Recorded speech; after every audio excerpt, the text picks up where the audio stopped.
we may as well kick things off with our game of the weekend, which is the Saturday lunchtime clash at the CBS Arena between Coventry City and Stoke City. Coventry are your 3-5 favourites to win this game. A Stoke win is 9-2. The draw is 3-1. All those odds, of course, courtesy of SBK. But the question that every single person is gagging to know, Justin Peach, is what derby is this? It's a John Eustace derby, of course. For God's sake, this is a tapping, you idiot. We're going to be talking about it for the next 10 minutes or so. It's the Mark Robins derby, of course. Jesus, how did you get that wrong? I can't believe you got it. Oh, flipping heck. Anyway, it is, of course, the Mark Robins derby, and that's because it's the first time Mark Robins has been back at Coventry since his sacking back in November, which we mustn't forget was such a big deal at the time, wasn't it, Justin? Many Coventry fans were devastated to see him go. Well, he's coming back now, but he's going to be in the opposite dugout, which must be a strange experience for him and everyone involved with Coventry City, really. Yeah, very strange experience.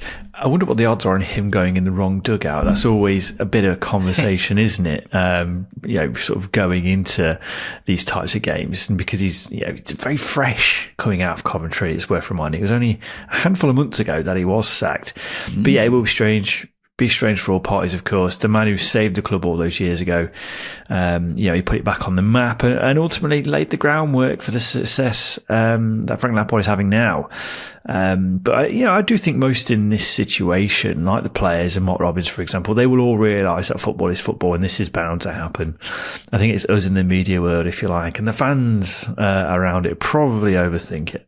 I imagine it's going to be a surreal day for everyone involved at Coventry, really, because despite everything that's happened this season, he's still a certified Coventry legend, isn't he? There's an incredible amount of respect that the supporters have for him, and he will undoubtedly get a very warm reception upon his return. Is worth mentioning as well, yesterday was actually the 8th anniversary of him rejoining Coventry. It's like the fixture schedulers knew back in the summer about all the narratives heading into this one. But it's fair to say right now, Justin Peach, Coventry aren't regretting that decision to get rid of Mark Robins, are they? No, of course not. Doug King made a bold decision, didn't he, to remove a manager who has been hugely successful. Like you said, he's a legend at Coventry.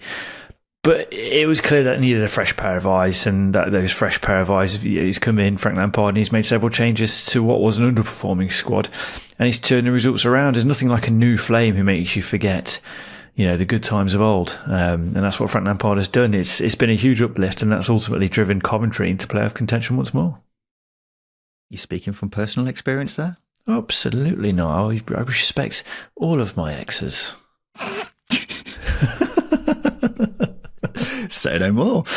I don't know how we get back on track after that. I think this is going to sound like sour grapes on my behalf, and that's because anything I say about Frank Lampard about this stage that isn't overly positive is going to be perceived as exactly that, sour grapes. But I would have not been surprised at all if Robins were to have had the same exact run of form that Lampard is having right now, because in the last 2 seasons, Coventry started slowly and then everything just sort of clicked around the midway point and they'd be flying again, wouldn't they? And the same thing has happened again here. It's a strange quirk with Coventry. And I don't know why it happens, but it does happen. This is the 3rd season that exact thing has happened. But the difference is you don't have the national media losing their minds about it when Mark Robins does it, but when it's Frank Lampard, everyone goes crazy. But look, ultimately, this is a very good side who are always going to be difficult to stop once they got going, and that's what we're seeing now, and it has been a remarkable run. We were saying on Sunday how Coventry are well in the driving seat for a top 6 place outside of the top 4 sides, of course. It's 8 wins in 9 for Frankie Lamps. And I suppose the question is now, Justin, can they keep winning at this rate? Because it's an unbelievable rate, isn't it? But do you reckon it will carry on going? Logically, no. These runs are always bound to stop or hit a speed bump at some point. But, keeping that winning run going, that's a very difficult thing to do. Defensively is probably the aspect that has impressed me the most. I think other than Oxford last weekend, Sheffield Wednesday and the Leeds games, they're largely keeping opposition at bay. They've reducing opposition to less than to 1xG. So that shows me that they are still conceding chances, but not conceding a wealth of chances and not conceding too many big ones either. And I think that's giving their attacking players the opportunity to go and create and control games. You could Jack Radoni in his contribution, for example. He's been brilliant in the last 4 games specifically. He's picked up 2 assists and 2 goals. Ephraim Mason-Clark was another one who was really picking up under Lampard early on, picked up a knock, and he seemed to have hit the ground running once more. But can they keep winning at this rate? No. I think Lampard has drilled some really good habits into the team, so beating them won't be easy. But like I said, that winning run has put them into this contention where they're in the conversation now, or they're in the places, in fact. It's just about being hard to beat and picking up results. That's what every team's got to do at this stage of the season. Yeah, spot on. And you're right. Winning runs always come to an end eventually. And another thing I've been saying recently is that actually Coventry have been a bit fortunate with some of their results recently, I think. Because when it first started, they were playing brilliantly. But more recently, you've got them beating QPR with a 94th minute winner. They beat Sheffield Wednesday with a freak mistake by James Beadle in the 92nd minute. They were holding on a bit against Preston, and then they were made to work against an Oxford side who were winless in 6. But look, the bottom line is 8 wins in 9 is a ridiculous run. And Lampard deserves full credit for that. I would just wonder whether momentum is starting to fade somewhat. However, the fixture schedule has been very generous, if that is indeed the case, because they're coming up against their former manager in Mark Robins, who's finding wins a lot harder to come by at Stoke City, isn't it? He's just 2 league wins in 10 since he took over there, and it's fair to say it's been a struggle, hasn't it, Justin? Yeah, it has, but I think it's really worth doubling down on this and saying this isn't on Mark Robins. The squad still lacks balance. Something Alex Neil was frustrated about, by the way. 2-3 managers ago now? I don't even know. I think if you look at this and you go, oh wow, things are so bad that 2 managers since Schumacher have struggled to get an impact, you've got to remind ourselves that Narcis Palach struggled as well. He came before Mark Robins. It's a problem that is chronic with recruitment and the squad quality.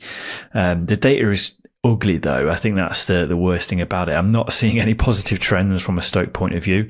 I think if you just look at the last 15 games, in 10 of those, the opposition has created a higher XG than Stoke. So defensively, the balance is off. It really is off. Going forwards, there isn't much of a pattern of play, but I was saying that under Narcis Palach as well. I think Robins is unfortunately stuck with a complete imbalance. And there's similar issues that have been felt by Alex Neil and Stephen Schumacher. They're 2 managers who have voiced concerns over that themselves. And Narcis Palach, Gary Rowett, Nathan Jones. Yeah. We've done this joke twice now in about a week. Easy one. It's an easy one to throw out there, but it is, and I'm sure Coventry fans will look at Mark Robins and his record at Stoke and go, well, we're not missing out on anything. If Mark Robins can keep Stoke in the Championship, good on him. He's done a hell of a job this season. I won't go as far to say hell of a job, but Stoke are an absolute mess. And that's been clear for a while now, because when you go through as many good managers as they have, and none of them have has managed any positive impact in the time that they've been there, then it's clearly not whoever's in the dugout that's the issue. And I still think Mark Robins deserves a bit of stick because, as I was alluding to last week, I think Stoke have actually been worse under Mark Robins than they were under Narcis Palach, which is saying something. So it's going to be a worrying final 11 games. And it's got to be said their final 11 games are looking very interesting in terms of who they've still got to face. This coming week, they're facing sides all in the top half. They've still got to face Leeds and Sheffield United, but they also have to face 3 sides directly against them in the relegation battle: Cardiff, Luton, and then Derby on the final day. They're 5 points outside the relegation zone now, but I can see it being a nervy end to the season for Robbins's boys, Justin. I agree. I think if Stoke are to escape relegation, I don't think it's because they've played their way out of relegation. They're going to be outshitted by 3 other teams. They're poor, aren't they, Stoke? They're really, really poor. So they're relying on teams being worse than them. I think it's as simple as that.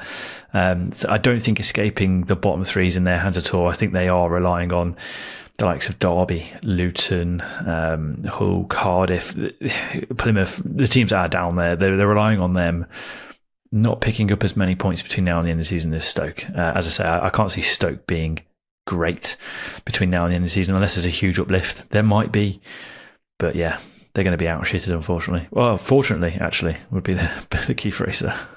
Yeah. I mean, it does certainly help if you've got 3 teams who are worse than you when it comes to a relegation battle.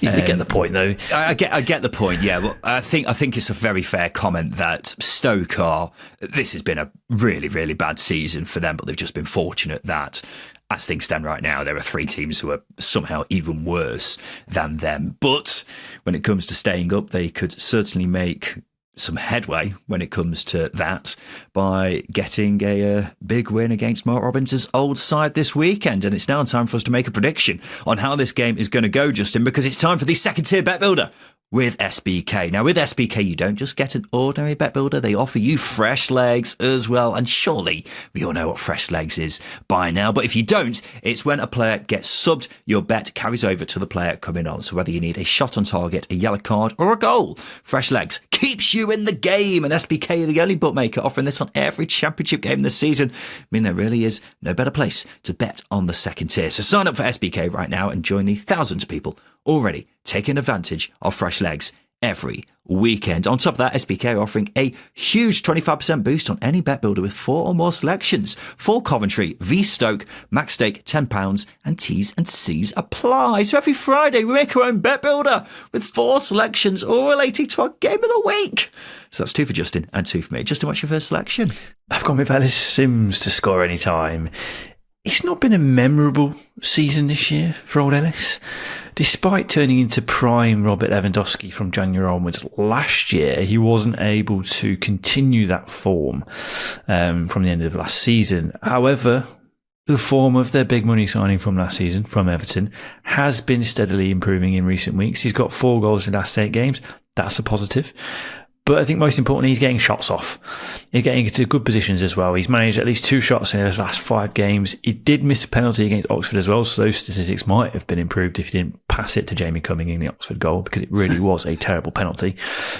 But on the back of that, I think there will be a player there hungry to get back on the score sheet. So yeah, I've gone with Ellis Sims to score any time. Yeah, he certainly seems to be one of those players who is enjoying life much more under Frank Lampard than he was previously. And you are also right, he should have had more goals in his last couple of games. Of course, you mentioned the penalty against Oxford. He missed a couple of great chances against Preston as well. But as long as he's getting those chances, Justin, that's always the thing that matters to me. And plus, he's facing one of the poorest defences in the league. Stoke have the second worst XG against. So Sims should get a chance or 2 here. And of course, with SBK, even if he gets subbed off, the bet rolls over onto whoever replaces him because of fresh legs. And that's always good to hear. Let's go to my first selection for the bet builder. It's under 3.5 cards, everybody. It's Ryan's card pick of the week. Do you know people are actually singing along with me when I say that, Justin? We've had messages from listeners to say they've been joining in with me in their car. Probably your biggest achievement on this podcast, I think. Yeah, I think you're probably right. Why don't you join in with me? And my voice is too deep. I'll completely outsing you. It'd be like you can add like the bass in the jingle. Maybe we can jam off air. See how it goes. We'll figure it out. We'll figure something out. Anyway, what I'm saying is I've got the power now. I can make people say what I want them to say. You're a modern day Beatles. Yes, Beatles was exactly who I was thinking of there as well. Anyway, under 3.5 cards. The reason for that is because the referee for this is David Webb. It's Webbo, Justin. The Webster. You know, we all know what he's like. He hates giving out cards, doesn't he? Out of all the referees who have officiated more than 10 championship games this season, Webby has given out by far the fewest cards. He averages just 2.7 cards a game. He's given out over 3.5 cards in just one of his last 9 games. And you've got Coventry here as well, who have seen the second fewest cards in the Championship this season. Stoke can be a bit naughty when it comes to cards, but I'd be very surprised to see them get dished out here. So under 3.5 cards for me. What you got to say about that, Justin? Yeah, I can see this one sticking. I can. Great, thank you. What's your next selection? Listen, I'm just throwing out the web puns here, and they go over your head every time they come up. Oh, fine, okay. I don't really think of webs as sticky, really. They are. How do they capture their prey? How do spiders capture their prey? I'm not denying that they are sticky. It's just not one of the first things that comes to my mind when I think of a spider web. Well, you obviously need to read a book then, don't you? All right. Bit unnecessary, but fine.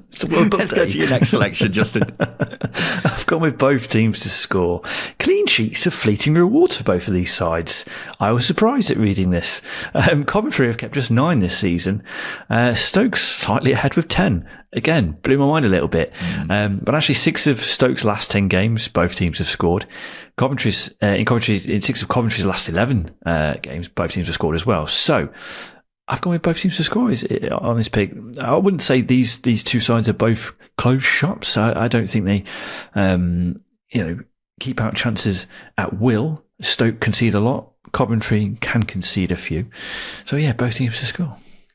Yeah, I don't really have much to add on that. Justin, Stoke are shite at the back, and Vinty Hansen has made them look a lot better than they actually are. And as you say, Coventry have been given away a surprising number of chances for a side who have won 8 in their last 9. So I think this makes sense. And finally, the final selection for our bet builder is Coventry City to win.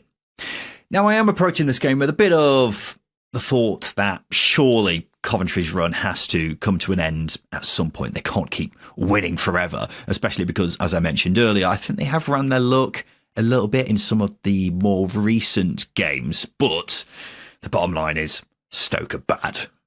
They are really, really bad. And I'm sure Mark Robins will be very keen to get one over his former club, but the difference in quality between these two is stark. Coventry are just better all over the park, and they're full of confidence right now with the run that they're on. They're bearing down on a playoff place, and I would be very shocked if Stoke were be able to stop that momentum, Justin. What Stoke are going to have to do here to pull off a win would be something that's completely against all logic in form, in quality, and momentum. It will have to be a one-off game, in a sense, for Mark Robins' side, and it's very hard to see that and throw justification behind that. Yeah, Coventry's winning run is one thing, but Stoke are poor, really, really poor. If no one's got the idea yet, we've tried to throw that one out there. So Coventry to win is a more than fair shout.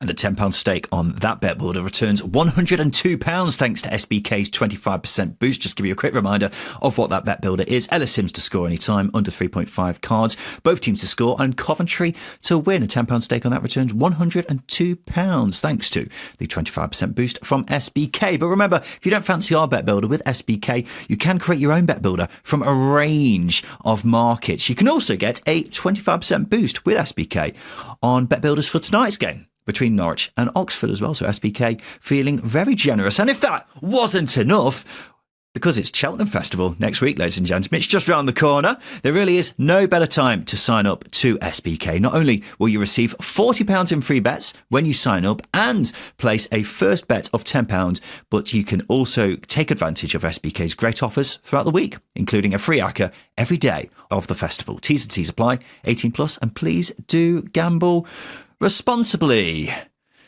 Fuck me, I'm looking forward to Cheltenham, Justin. I know you do. You frequent it every week, every year. I wish I could go every week. That'd be great. But yeah, every year I will be there on the Tuesday and Wednesday. So if you see me, maybe judge what mood I'm in before approaching me. That's what I would say. Do not ask for tips. Do ask for tips. My tips are fantastic. Ballyburn, Brown Advisory. Get on it, lads. Right, let's have a quick break. After that, we'll go through some more predictions ahead of this weekend.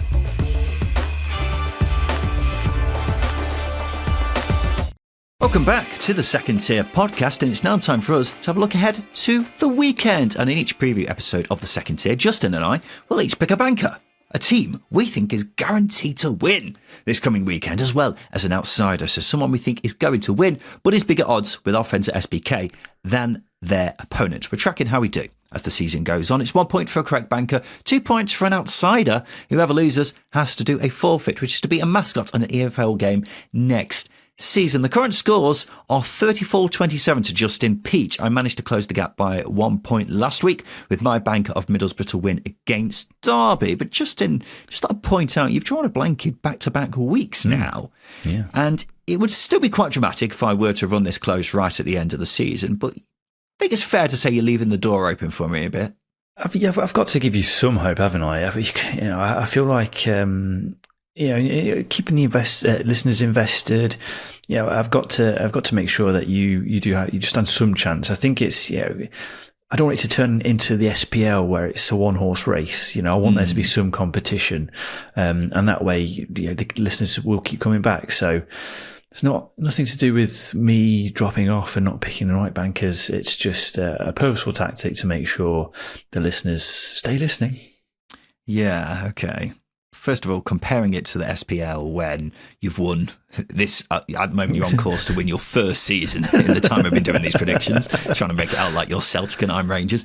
And also, your bankers in the last 2 weeks, you had Sunderland to beat Hull, which obviously didn't come in, and then you had Leeds last week as well. So it's been a bit crazy. I don't know what odds you would have got on those results not coming in, but I imagine they would have been fairly bloody chunky. So let's see if you can have some better luck this weekend, Justin, with your banker. Reveal to the people what your banker is for this weekend.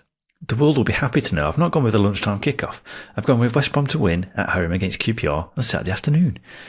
West Brom at home are a different gravy. I think that states the obvious. I mean, Carlos Corberán's record at the Hawthorns was incredible, and Tony Mowbray has lost just one of his 4 in charge so far at the Hawthorns. Not sure if it's to do with the altitude or what. I mean, the Hawthorns is the highest ground in the country, but that's by the by. I'm not going to speculate. If opposition need oxygen masks to play, they need oxygen masks to play. I don't think that's impacting results. I think it's tactical genius by Carlos Corberán and the motivation masterclass that Tony Mowbray brings.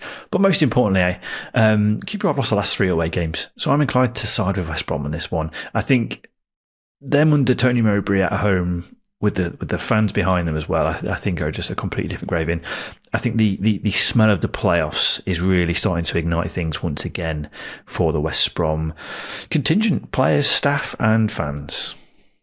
Yes, everyone involved with West Brom. Yeah, QPR, they seem to be fading, don't they? At one point, they were absolutely flying, weren't they? After the last international break back in November, they were absolutely tearing past teams. But it has certainly seen them drop off a little bit recently, hasn't it? And it probably means the playoffs are less likely than are to happen at this stage. I think that's fair, isn't it, Justin? Yeah, absolutely. I think it was always going to be the case with QPR. I think there was going to be a drop at some point. We look at the squad depth and the quality. I've mentioned the attacking quality that they've got as well. And, if they can play their way into contention once more, it's going to have to be big turnaround results. But as I say, when you've got games like, West Brom, for example, it's always... it's going to be even more difficult. But if they can pull a result off at the Hawthorns and get a win, then sure, we can maybe start to have a conversation again. But for me, with QPR, it's that lack of consistency that they've got in terms of putting runs of wins together. That's a very difficult thing to do at championship level. Jed Wallace has been speaking this week about the difference between Tony Mowbray and Carlos Corberán at West Brom to the BBC. He's admitted Mobes gives his players a bit more freedom than his former manager used to do. He said, rather than everything sort of being in military mode, it is slightly more normal, where you feel if you needed to have a conversation with the manager about your family, you probably could. I think a good one with Carlos, my wife was having our 3rd baby, so I went to him and said, boss, next week my wife has a C-section and I need to take the day off to have the baby. Carlos, in his way, said, Wallace, what time? So I said, no, it's all day. He replied and said, yes, of course, no problem. Wallace will have his baby, and then the next day we will be in Thursday to prepare for the game. Doesn't surprise me at all, that, Justin. No, it doesn't. I think it's just a difference in managers. Mowbray is very experienced, and therefore I think he's more relaxed.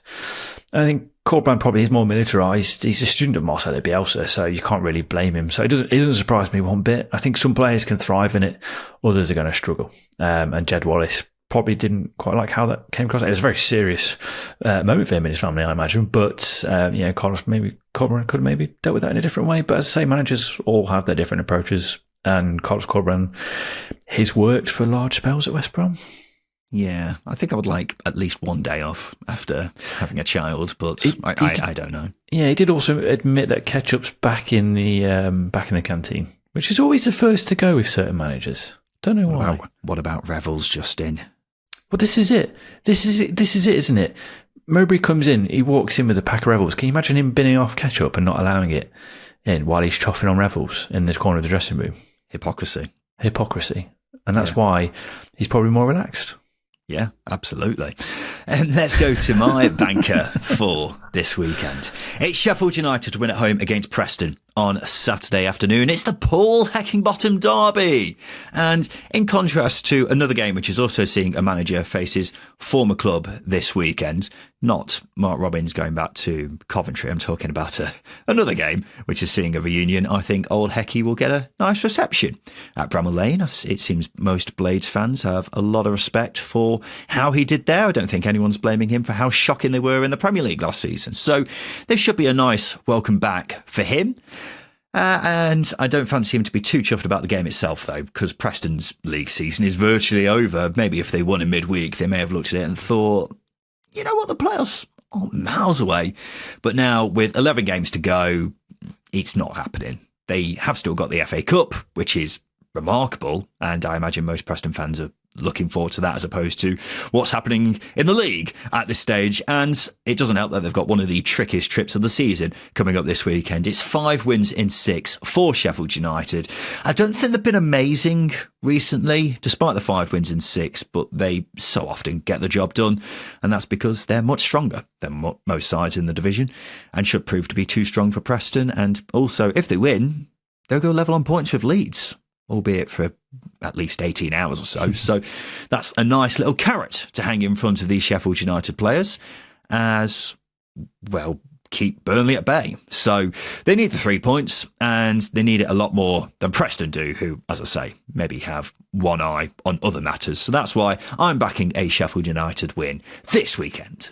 Yeah, I agree with it. I think Blades being at home is the big draw for me.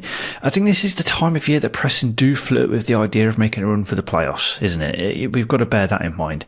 And if you just look at their record, they draw a lot of games, so they are a difficult side to beat. They don't concede a lot of goals either, don't score too many.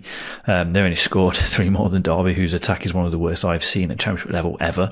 But Preston do create chances just very, very wasteful. And that's down to quality of players. And I think, if you are going to push that sort of narrative and that the sort of variables in Sheffield United have got a lot more quality amongst their ranks, but they have been beaten before, haven't they? The likes of Hull have got results at Bramall Lane, and I imagine Preston will set up in a similar way and make it difficult. But like I said, this is the big time of year, and this is the time of year that Chris Wilder knows he's got to get his players going. So 3 points for Sheffield United. I think is most likely scenario here. I agree with this one, Ryan. Yeah, some of the recent results and performances at Bramall Lane do somewhat worry me, but I still think they should be able to get it over the line. Do you think Paul Heckingbottom will get a warm reception at Bramall Lane? Yeah, definitely. I think he's a good guy, isn't he? A good custodian spokesman for the club in what was a tricky time. The ownership, a lot of uncertainty, the nauseating end to the end of that Premier League season, picking up the pieces from Slavisa Jokanovic and his doom spell as well. So I think he will get a good reception. He's just a good guy in football. I think a good coach, and very 7 out of 10. So I think it'll be a warm reception from the crowd. They know their own as well, don't they? Blades fans, they're not daft. Yeah, spot on. So there are mine and Justin's 2 bankers for the weekend, and every week we combine these 2 selections with a bet on the full-time result of our game of the weekend to create our very own second-tier featured accumulator with SBK. And as per usual, we're including one of our outsiders, which we put to you, the listener, to decide who else gets included. So this week we're going for Coventry, Sheffield United, West Brom, and my outsider of Blackburn. All to win. Once again, Justin, the listeners have not gone with you for the outsider. I'm not sure when the last time was that they went with you. Do you think it's a conspiracy against the Peachy? Yeah, Yeah, I don't know why. Firstly, Casper losing, my dog Casper, that is, losing a poll to your dog recently. All these outsiders that I'm losing out on in polls as well. I don't know what the bloody problem is. Maybe I'm just more popular than you. Maybe you're rigging the vote. Maybe you've got AI accounts pulling in the vote in your favour. Data farmer Ryan over here. Data farmer Dilks. Maybe it's your extreme views. That's costing you. So our second tier featured Accumulator this weekend, brought to you by SBK. Coventry, Sheffield United, West Brom and Blackburn, all to win. A £10 bet on that Accumulator returns £146 thanks to SBK's 20% boost. T's and C's apply, over 18s only, and please do gamble responsibly. Let's go on to my outsider for this weekend then, and that is Blackburn to win away at Derby on Saturday afternoon. And oh boy, this is a spicy one, ladies and gents. It's John Eustace facing his former side. The side he so controversially ditched less than a month ago when he traded a playoff race for a relegation battle. They meet for the first time since then. And Blackburn fans haven't forgotten, because it was only a few weeks ago, but they weren't best pleased at the time and still aren't too happy now. So you can expect plenty of jibes from the travelling Rover support aimed at their former manager. And I wonder whether Eustace is regretting his decision a little bit, because Derby are shocking. They are bottom of the league, 2 points from the last 12 games, just 1 goal from open play in 10 in the league.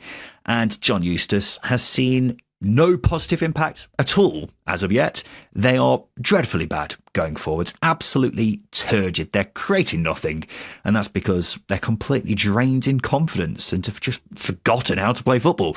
And it's not looking good at all for their survival chances. And if they are going to turn it around, they need to start bloody soon. But it's going to be difficult against Blackburn, 8th in the table, but level on points with West Brom in 6th. And they've got a new manager now in Valérien Ismaël, who drew his first game in charge.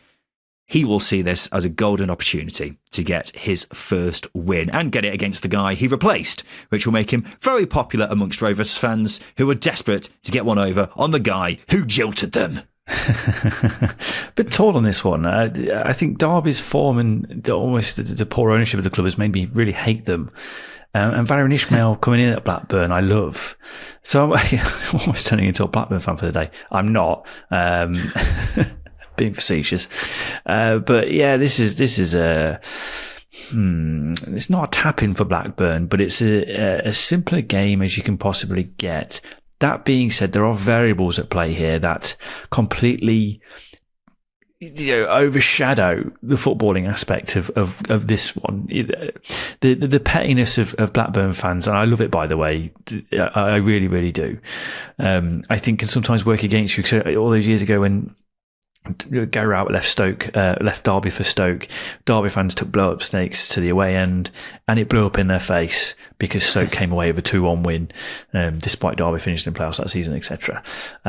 So it can really go against them, but it's a pettiness that I love, and I think, as I say, that John Eustace will not want to lose this game, and also we've got to consider the fact that Ryan Nyambe is probably likely to start. How many games away is he from setting the record, Ryan? Justin, it's a big weekend. He will equal that record this weekend and maybe point out, facing his former side. There we go. It seems like the stars are aligning here, Justin. This is what I mean. This is an outsider for a reason. Derby heavy favourites because the bookies and the gods have looked at this. They've looked at John Eustace coming back. They've looked at Ryan Nyambe's record. They're considering all of this when they're putting the odds together. I know it. I can smell it. If Ryan Nyambe gets it done this weekend, oh my God. I'll just have a meltdown. I'm making a t-shirt. Oh, absolutely. But you mentioned the plastic snakes, Justin. We had a message from Blackburn fan Dave on our Patreon last week. He's going to this game. He's planning on bringing a blow-up snake. And I won't be surprised if he's the only one, Justin, if he's not the only one even. I will be at this game. I'm looking forward to it from the perspective of seeing what Blackburn fans have to say about their former manager from the perspective of actually watching the football. I'm bloody dreading it. But quickly on Derby, Justin, the Telegraph has done a big long read about their struggles, and they claim that the Rams had loan deals for Kelechi Iheanacho and John Swift on deadline day in January, but both fell through. They also had a £2 million move for Man City midfielder Jacob Wright not happen because of concerns about Derby's style of football, which, I will be honest, I'm not totally surprised about. No, all this does is confirm that Paul Warne should have gone months before he actually went. Not only does that give Derby a chance, but it apparently makes them more of an attractive proposition for clubs to send or sell their players to. You know, John Swift turning Derby down on deadline day, that's not a surprise. Obviously, a relegation dogfight is not exactly a comfortable thing to be involved in, but also, is he going to want to play Paul Warne ball? No. Or be involved in that, or the hangover from that. And I think that's the big thing. If I was in John Swift's shoes, Justin, and I was thinking to myself, going to be pinging passes out to the right wing and watch them cannon off Caden Jackson's shins, you know what, I'm all right. More of a cynical take, but yeah. But I think this is the big thing. Doesn't listen to this podcast. Oh, yeah, he gets a lot of shit from you.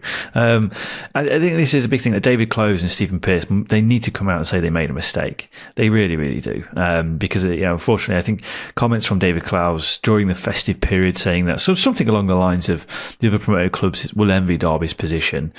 Fast forward now at the bottom of the table, and as well as backing Warne a mere couple of weeks prior to sacking him, They've cocked up massively, really, really have. And when they won't say sorry, they won't come out and say they made a mistake, because they don't do that in the football world. But it's very obvious they did, because if players are turning down because style of play is shit, that is horrendous. Yeah, it's not a great position to be in, is it? I think that's more than fair to say. Right, so that's my outsider for the weekend. That means the only thing left to tick off is Justin's outsider for this weekend. What have you got for us, big boy? Yeah, the guaranteed outsider, if you like. Hull to win away at Bristol City on Saturday afternoon is my outsider. As discussed, Hull have won more points away from home. It's one of those weird things that's happened this season in terms of, with Hull. They've been dismal at home, despite picking up 3 points in a week, it's worth pointing out. But results-wise, they have been a little bit inconsistent. And of course, they have had their injury problems. But players, for me, under Ruben Sellers, do continue to step up, which is really, really good to see. Joe Gelhardt is one that is really, really fulfilling potential that we know has been there. He's just never had a consistent run of games to show it at this level. Feels like he is now. What he's telling, though, that they've been the much better side in games where they've not had the ball. They beat Blackburn, they beat Sheffield United, they beat Sunderland. They've done that by sacrificing the game. Those three teams I mentioned all had the larger share of possession, and I'm sure the game plan will once more to be allow Bristol City to have the ball. So those results against playoff chasing teams or promotion chasing teams are the big draw for me. And Bristol City, as we know, as big a compliment they can give in terms of betting against them at the moment, they've put themselves in that category where they're chasing the playoffs and therefore chasing promotion. So Hull will probably set up in a similar way. Yeah, I think with Hull's away record, which we've given a lot of airtime to in recent weeks, it's understandable why you'd go with this. Just in Bristol City, only 5 teams have won more points at home this season than them. So I think both will be looking at this as a opportunity to get something. But it could be a big weekend for Hull. A win here could see them go 8 points clear. And if they manage that, Justin, that may just be enough to tick them off as safe, or at least getting towards that kind of ballpark, aren't they? Considering the fact that the teams in the bottom 3 are struggling to string together wins, Cardiff are very inconsistent, and Stoke, as we have very vastly described, are absolutely hopeless. 8 points might be a nice enough gap, but I don't think they will stop. I think they will keep going, and that's credit to Ruben Sellers for instilling a completely different mentality to what was there under Tim Volter. I know a lot of fans have pointed out that his record's not been brilliant, but performances have been much better, and we're seeing the reward for that. They're putting away from the bottom 3, and at a point where it looked like they were destined to get relegated once more. So yeah, credit to him for turning that around. Well, anyone who asks me who I think is going down this season, I will say the cut-off point as we sit here right now is probably Portsmouth out of the teams who are in contention to go down, and Hull would actually go above Portsmouth if they did get the win here, which is easier said than done, but it would certainly put them in a very healthy position. And considering you've got Luton going away to Burnley this weekend, Plymouth and Derby are just in such abysmal form, it may be getting to that stage where it is starting to look a bit a bit more comfortable for Hull. So, yeah, it could be a big weekend for them. And they'll be hoping that none of the three teams at the bottom do pick up any points. But, I mean, considering how they've been playing recently, that's probably more likely than not at this stage. Right, so those have been our predictions for this weekend. That means it must be time for this. All right. Settle down, you lot. It's time for the Craig Bryson pub quiz. Yes, it is, Mr. Barman. And this is how it works. I'm going to give Justin 6 clues about a Championship player, past or present, each more revealing than the last. And he simply has to guess who it is. They must have made over 200 Championship appearances in their career. And don't forget, the Dexter Blackstock rule is in play. Are you ready, Peachy? Oh, of course I am. You don't look it. I was staring at the screen. Yeah, Okay. I was in a daze. You looking at nudes again? Yeah, all the time. That's what gets me going. Gets me going for these things. This is your first clue, Justin Peach. I've made 209 appearances at Championship level, scoring 42 goals. Oof. That's a lovely bad, little is it? record, that. That's all right. Yeah. I'll go with Jason Roberts. Ooh, always good to hear him mention, but it's not Jason Roberts. Second clue is this. I feel like I may have made a mistake with this because it's either going to be one of those things that is not going to help you at all or you're just going to know it straight away. Okay. Second clue is this. I started my career at Barnet in League Two, but was frozen out after playing a bad pass to Edgar Davids in training. I would go on to be transfer listed before subsequently leaving permanently to go to St Albans City. Not to take in there.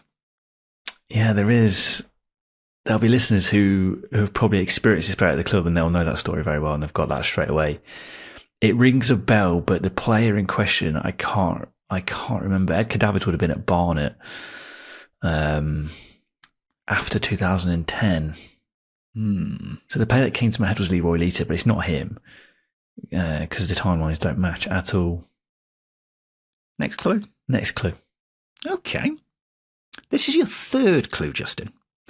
At the age of 22, I was a PE teacher. I'm playing for Hampton and Richmond Borough in the National League South. 5 years later, I'll be playing in the Premier League for Bournemouth. PE teacher? Don't know if that helps. Is it Paul Warne? What it was that you were teaching. I just don't know what you... Was that Paul Warne that you said there, Justin? Sorry, I may have been talking over the top of it. No. Did my ears deceive me? I would never have accused Paul Warne of being a PE teacher. So he went on to the Premier League with Bournemouth 5 years after being a PE teacher, which is completely pointless information for me. Nice little bit of background. Harry Cornick. Oh, Harry Cornick. That's a nice shout, but it's incorrect. Fourth clue is this.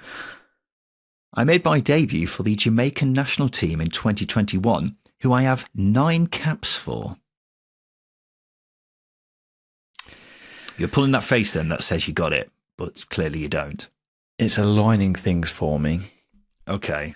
Bournemouth went through a ridiculous period of signing everybody when they were in the Premier League. He's made 9 caps for Jamaica. When did he make his debut for them, did you say? For who? Jamaica. 2021. 2021. Oh, there's a player on the tip of my tongue.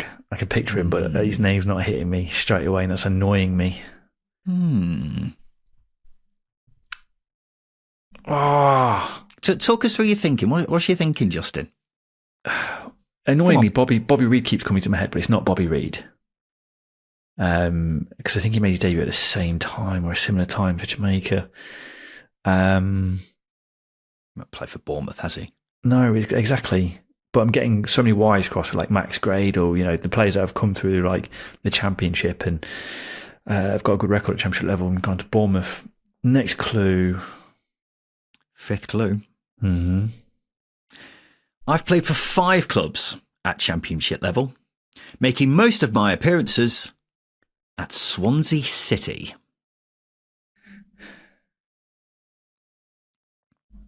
Jamalo. Fuck! Jamal Lowe is correct. Well done, Justin. Yeah. The non-league thing and the PE teacher thing then clicked really quickly with the Swansea. Yeah. Did you know he played for Barnet? I didn't know he played for Barnet. I didn't know that specifically. I didn't know that story. I didn't realise it was Jamal Lowe. Yeah, because you're very difficult to do these clues for, because you have little pockets of obscure information in your head, which makes it difficult to know whether you know something like Jamal Lowe was at Barnet, because otherwise it's quite tricky. But I was so content with that up until the fifth clue, because I thought he's struggling a bit here. Yeah, I know. It's annoying. I know obscure championship knowledge better than I know my other half. Oh, and I. Yeah. See, I didn't really know Jamal Lowe was playing non-league level at the age of 22. Yeah. I don't really know what he was doing before that, to be honest. I knew he was at Portsmouth. Yeah, he obviously went to Portsmouth, and then the story sort of, because he went to Wigan, he was quite poor, because it was the first season we were covering the championship. He was quite poor, and then all of a sudden him and Kiefer Moore turned into bloody... It was ridiculous. It Defoe was and Crouch. Defoe and Crouch, but Emil Heskey and Michael Owen, it was prime, it was brilliant. Yeah. I tell you what, he's got a decent record at championship level, hasn't he? Do you want to know the final clue, Justin? Yeah, go on then. Back in June, Justin Peach ranked me in the top 5 free agents on the market for championship clubs. However, I've managed just 3 goals in 23 appearances this season, despite playing the vast majority of those games up front. Danny Rawl, shit. It's Danny Rawl's fault, isn't Danny it? Rawl's fault. Oh, dear. I knew there was something in the back of my head that Justin was giving Jamal Lowe a big billing at the start of the season, so I went back and listened to the episode from the 13th of June it was, just to remember what it was that you said. And yeah, you had Jamal Lowe in your top 5 free agents. He's going to come good, I'm sure. And I wanted to bring this to the table, by the way. We just talked about him at Portsmouth. I was looking at Portsmouth's team in 2017-18. It's ridiculous. They had, of course, Jamal Lowe. They also had Connor Chaplin, Matt Clark, Jack Watmore, Cal Naismith, Christian Burgess. That team finished 8th, Justin. It was manager Kenny Jackett at the time as well. Or was it, that sounds about right. Or was it Paul Cook? It might have been Paul Cook. Maybe it was Paul Cook, actually. Yeah, it might have been one of the two. But yeah, that is a good team. Also, those players aren't the players they are today. But as far as League One teams go, was it League One or League Two? It was League One, yeah. Yeah, as far as League One teams go, that's an impressive haul. You just hope they had sell-on clauses for those players. I'm not sure they did. No, but a bloody good team. Notice how I didn't mention any midfielders in that group. That may have been an issue why, but in terms of the selection of centre-halves there in particular, that's ridiculous, isn't it? Really good group. But there we go. Ladies and gents, this has been the Craig Bryson Pub Quiz, and this has been the second tier preview show brought to you by SBK. We should sort of give this like a Sky Sports billing for the weekend, really, shouldn't it? Like the grudge weekend with all the grudge matches happening across the championship. Justin, Mark Robbins going back to Coventry, John Eustace facing off against Blackburn, Paul Heckingbottom going back to Sheffield United. That's what it is, the grudge weekend, ladies and gents. So we look forward to reviewing the grudge weekend on Sunday on the Second Tier Podcast. So we look forward to seeing you then for that. But this has been the Second Tier Podcast. I've been Ryan Dilks. I've been Justin Peach. And a big thank you for listening.